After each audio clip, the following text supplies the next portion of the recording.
गृहोपयोगी साहित्याची खरेदी करताय तर आजच आपल्या टेकेट सुपर मार्टला भेट द्या. कडधान्य, डाळी, साबण, ब्रँडेड कपडे, शूज, सायकल, कॉस्मेटिक्स हे सर्व मिळण्याचं एकमेव ठिकाण म्हणजेच टेकेट सुपर मार्ट. 5,000चे भरपूर डिस्काउंट. कमीत कमी 4,999च्या खरेदीवर 5 किलोमीटर पर्यंत मोफत घरपोच सेवा. पत्ता पंचवटी चित्रमंदिर जवळ, 332 रोड. संपर्क 92 97 97 50 00.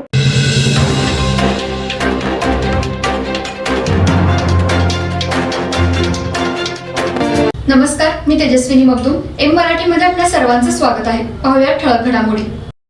केंद्र सरकारच्या ऊर्जा मंत्रालयाने नॅशनल स्मार्ट ग्रिड मिशन योजनेअंतर्गत संपूर्ण देशात अंदाजे 22.23 कोटी मीटर्स मार्च 2025 अखेरपर्यंत लावण्याचा कार्यक्रम जाहीर केलाय.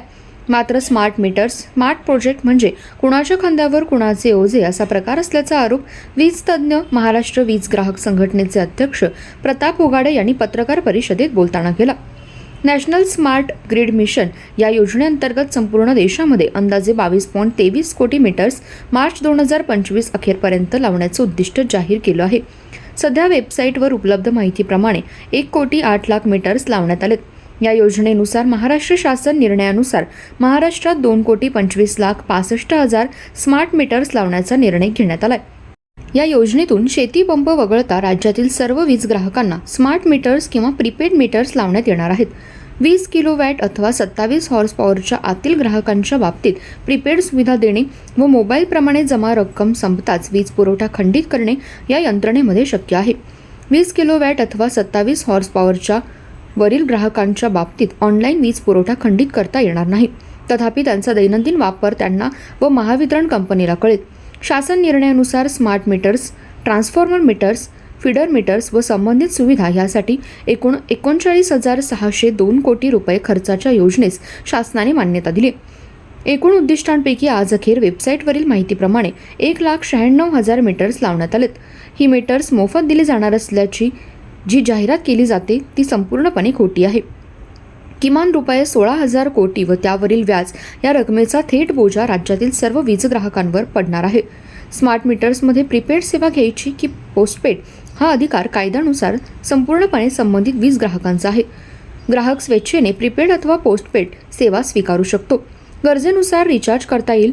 रक्कम संपत आल्यावर महावितरणकडून सूचना दिली जाईल. तसेच रात्रीच्या वेळी रक्कम संपली म्हणून वीज पुरवठा खंडित होणार नाही अशा वेळी त्याला सकाळी 10 वाजण्यापूर्वी रिचार्ज रक्कम भरावी लागेल. ग्राहकाचा महत्त्वाचा फायदा म्हणजे त्याला टप्प्याटप्प्याने प्रत्येक आठवड्याला रिचार्ज करता येईल. म्हणजेच सध्याच्या तुलनेने विचार करता त्याला मासिक बिल भरण्यासाठी 4 साप्ताहिक हप्ते मिळतील.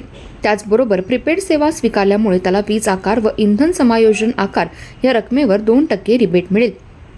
आता स्मार्ट मीटर्समुळे वीज ही विक्रीची वस्तू आणि ग्राहक हा उपभोक्ता व खरेदीदार होणार आहे.